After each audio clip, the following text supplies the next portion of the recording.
De la dictadura a la democracia, un sistema conceptual para la liberación. Por Jane Sharp. Traducción al español por Caridad Inda. La institución Albert Einstein. Voz Oxley.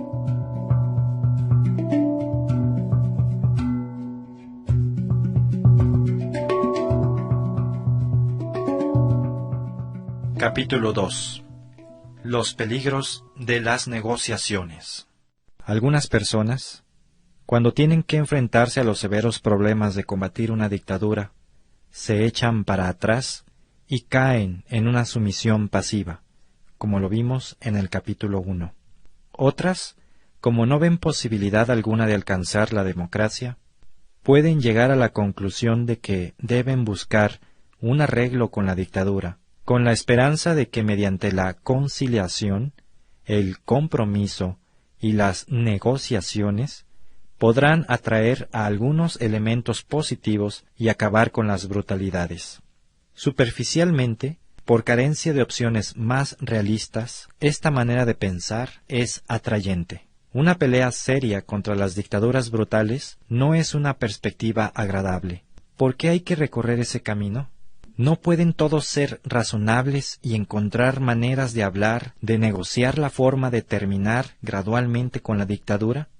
¿No pueden los demócratas apelar al sentido común y de humanidad de los dictadores y convencerlos de que deben reducir su dominio poco a poco y quizá finalmente ceder por completo para que se establezca una democracia?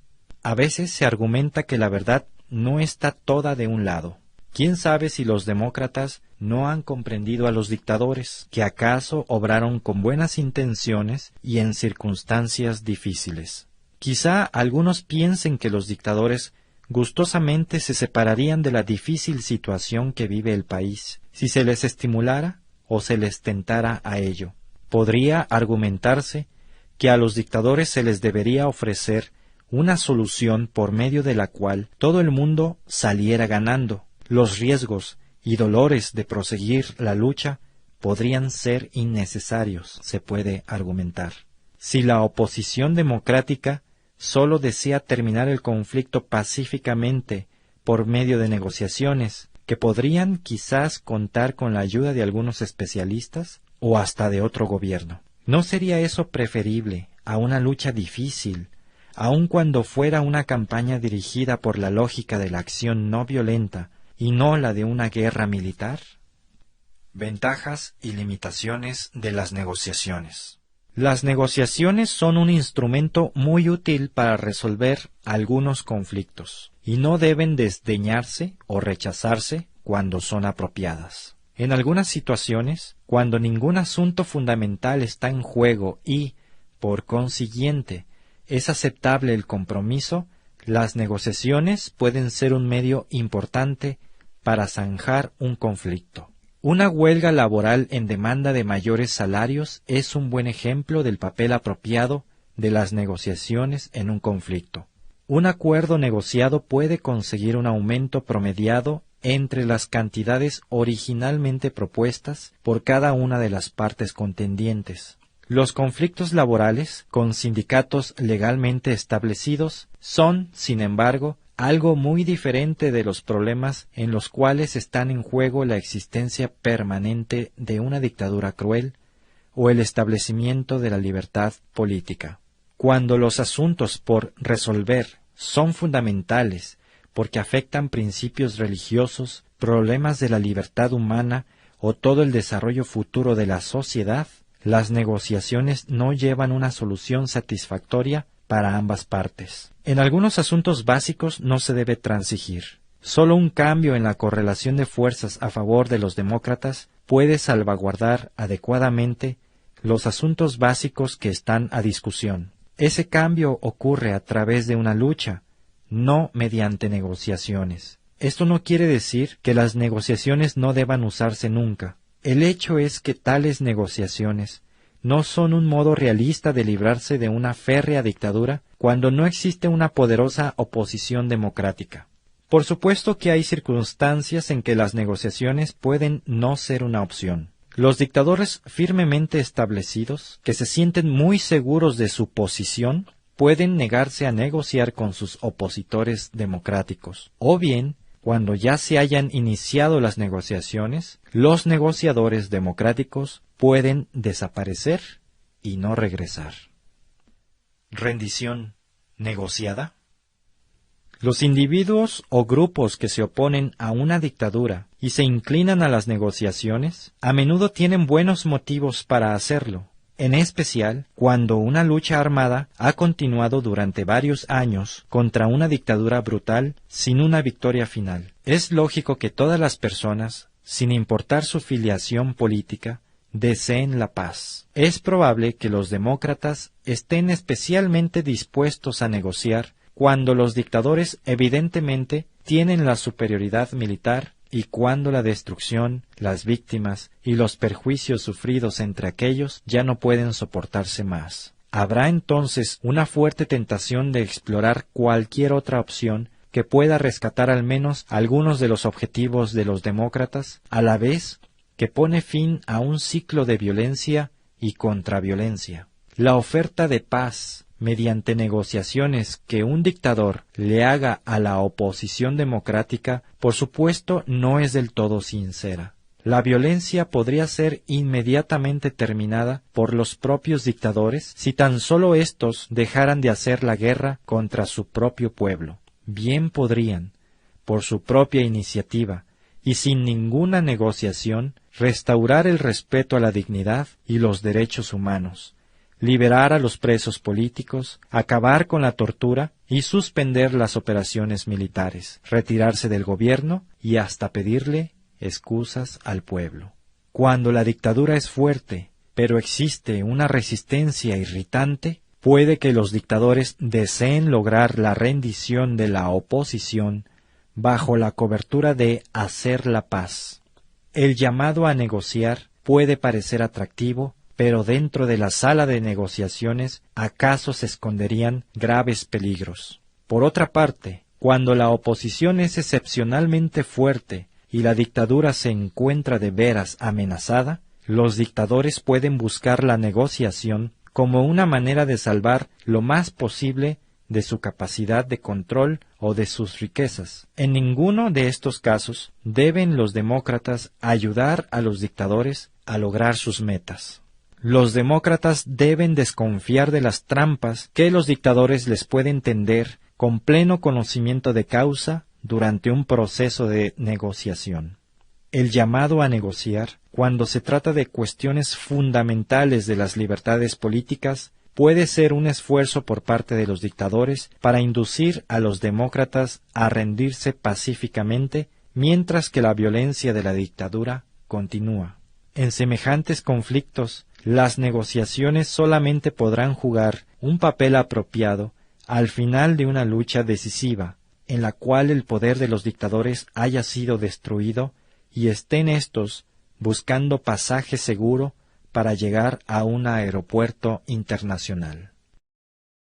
El poder y la justicia en las negociaciones. Si esta opinión parece un comentario demasiado áspero sobre las negociaciones, quizá deba moderarse un poco el romanticismo que se asocia con las mismas. Es necesario saber cuál es la dinámica de las negociaciones. Una negociación no significa que las dos partes se sientan juntas como iguales y conversan hasta resolver el problema que produjo el conflicto entre ellas. Es necesario recordar dos verdades. Primera, que en las negociaciones no es la relativa justicia de los puntos de vista en conflicto y sus objetivos lo que determina el contenido del acuerdo negociado. Segunda, que el contenido de éste lo determinará mayormente la capacidad de poder de cada parte. Se deben considerar varias preguntas difíciles. ¿Qué puede hacer cada una de las partes después para conseguir sus objetivos si la otra decide no llegar a un acuerdo en la mesa de negociaciones? ¿Qué puede hacer cada una de las partes luego de alcanzado el acuerdo si la otra rompe su palabra y usa la fuerza de la que dispone para conquistar sus objetivos a pesar del acuerdo? En las negociaciones no se llega a un acuerdo mediante una evaluación de lo bueno y lo malo de las cuestiones sobre el tapete. Aunque sobre esto pueda discutirse mucho, los verdaderos resultados de las negociaciones se derivan de una evaluación realista de las situaciones de poder absoluto y relativo de los grupos contendientes. ¿Qué pueden hacer los demócratas para asegurarse de que un mínimo de sus reclamaciones no serán denegadas? ¿Qué pueden hacer los dictadores para mantenerse en control del poder y neutralizar a los demócratas? En otras palabras, si se llega a un acuerdo, lo más probable es que sea el resultado del estimado que cada parte haga de la capacidad de poder de ambas, y, en consecuencia, calcule cómo podría terminar una lucha abierta entre las dos. Debe prestarse atención a lo que cada parte esté dispuesta a ceder para llegar a un acuerdo. En negociaciones exitosas hay concesiones recíprocas. Cada parte consigue parte de lo que quiere y cede parte de sus objetivos. En los casos de dictadura extrema, ¿qué es lo que las fuerzas pro-democráticas van a ceder a los dictadores? ¿Qué objetivos de los dictadores tendrán que aceptar las fuerzas democráticas? ¿Tendrán los demócratas que conceder a los dictadores, sean estos un partido político o una camarilla militar, un papel permanente constitucionalmente establecido en el futuro gobierno? ¿Dónde queda la democracia entonces? Aun pensando que todo salga bien en las negociaciones, hace falta preguntarse, ¿qué clase de paz saldrá de ahí? ¿Será entonces la vida mejor o peor que si los demócratas hubieran empezado o continuado la lucha? Dictadores agradables. Una variedad de motivos y objetivos subyacen la dominación de los dictadores: poder, posición, riqueza, la reestructuración de la sociedad y más. Uno debe recordar que ninguno de estos será satisfecho si abandonan sus puestos de control. En caso de negociar, los dictadores tratarán de preservar sus objetivos. Cualesquiera que sean las promesas que los dictadores ofrezcan en un acuerdo negociado, uno no debe olvidar que ellos son capaces de prometer cualquier cosa con tal de lograr el sometimiento de las fuerzas opositoras democráticas, y después descaradamente violar esos mismos acuerdos. Si los demócratas acuerdan parar la resistencia a cambio de un alivio en la represión, van a quedar muy defraudados. Una suspensión de la resistencia muy raramente conduce a una disminución de la represión. Cuando cesa la presión de la oposición interna o internacional, los dictadores pueden ejercer la opresión y la violencia aún más brutalmente que antes. El desmoronamiento de la resistencia popular a menudo suprime la fuerza que sirve de contrapeso y que ha limitado el control y la brutalidad de la dictadura. Entonces los tiranos pueden avanzar contra los que quieran, porque el tirano tiene poder de obrar solo donde se carece de fuerza para resistir, dijo Krishnalal Sridharani. En los conflictos donde cuestiones fundamentales están en juego, la resistencia, no las negociaciones, es lo esencial para el cambio.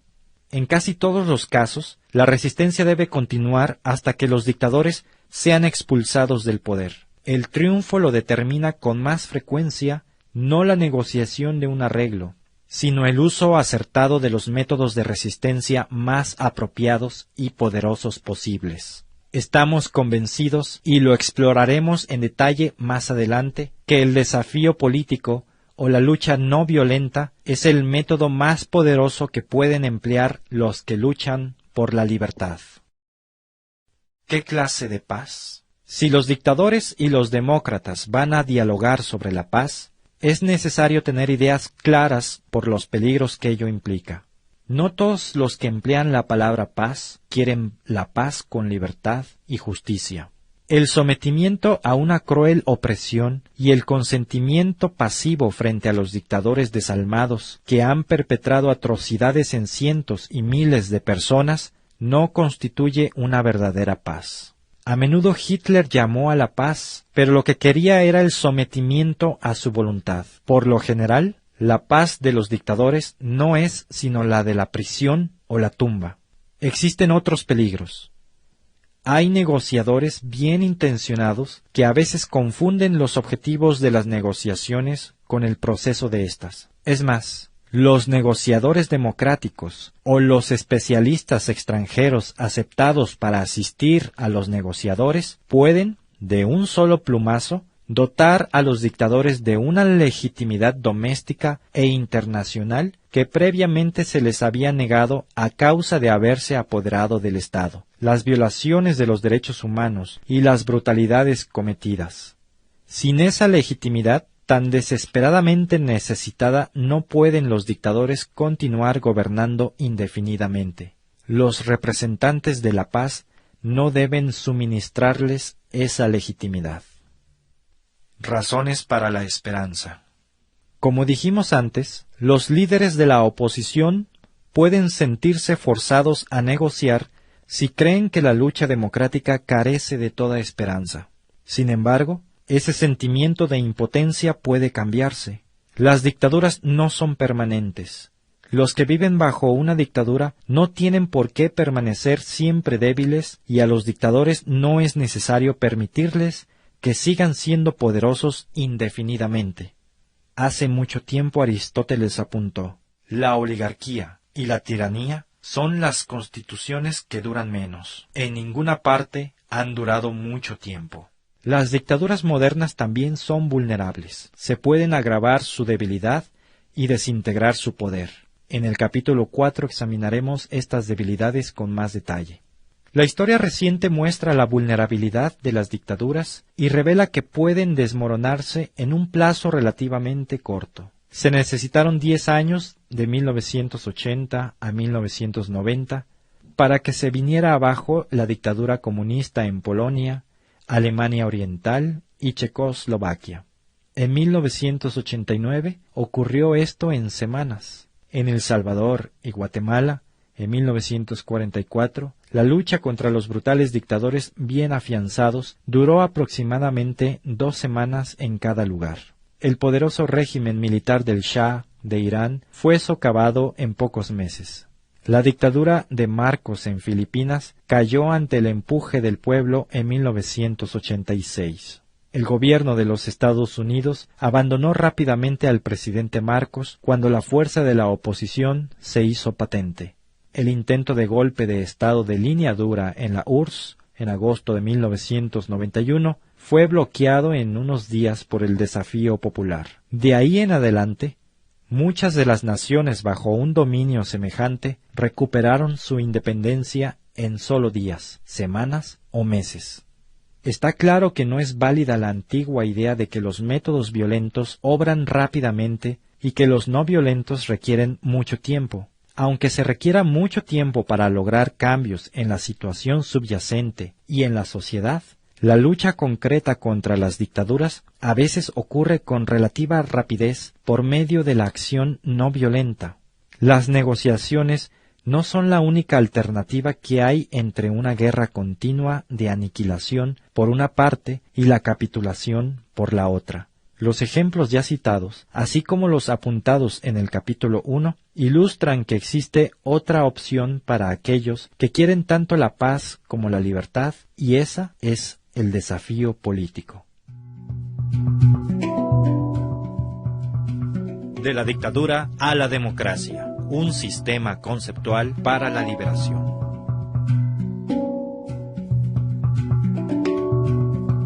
La misión del Instituto Albert Einstein es promover a nivel mundial el estudio y uso estratégico de la acción no violenta en casos de conflicto. La institución se compromete a defender libertades e instituciones democráticas, oponerse a la opresión, las dictaduras y el genocidio, y reducir la dependencia en la violencia como herramienta política. Para lograr estos fines, se procederá de 3 maneras: fomentando investigaciones y estudios sobre los métodos de acción no violenta y su uso en diferentes conflictos en el pasado; compartiendo los resultados de estos estudios con el público por medio de publicaciones, conferencias, medios de comunicación masiva, etc. Asesorando a grupos en conflicto sobre el potencial estratégico de la acción no violenta.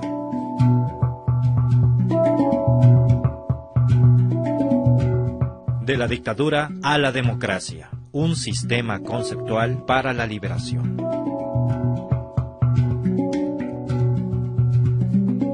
Todo el material que aparece en este libro es del dominio público y se puede reproducir sin el permiso de Jen Sharp. Se agradece mención de la fuente. Primera impresión, diciembre del 2003. De la dictadura a la democracia, se publicó primero en Bangkok en 1993 por el Comité para la Restauración de la Democracia en Birmania, conjuntamente con Keith Giant, el periódico de la nueva era. Desde entonces se ha traducido a más de 8 idiomas y se ha publicado en Serbia, Indonesia y Tailandia, entre otros países. The Albert Einstein Institution, 427 Newbury Street, Boston, Massachusetts, Estados Unidos de Norteamérica. Sitio oficial www.aeinstein.org. ISBN 1-880813-130.